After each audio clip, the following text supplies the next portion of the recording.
ეს იყო რეალური მიზეზი, რატომ არ წაიყვანეს დავით კიფიანი 1982 წლის მსოფლიო ჩემპიონატზე. 1982 წლის მსოფლიო ჩემპიონატზე დავით კიფიანის ნაცვლად მოსკოვის სპარტაკის ფეხბურთელი იური გავრილოვი წაიყვანეს.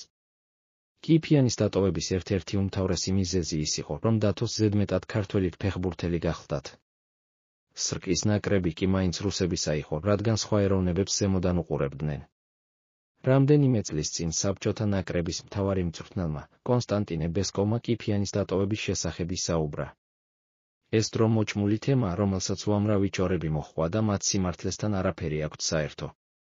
მე ეროვნული ნიშნით მოთამაშეთა შერჩევისას არასოდეს მიხელმძღვანელია და რატომ უნდა დამერუია ეს პრინციპები კიფიანის შემთხვევაში?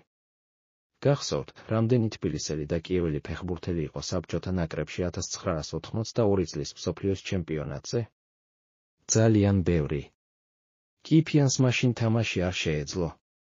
ხომ არ შეიძლება მოედანზე დაშავებული ფეხბურთელი გამოიყვანო?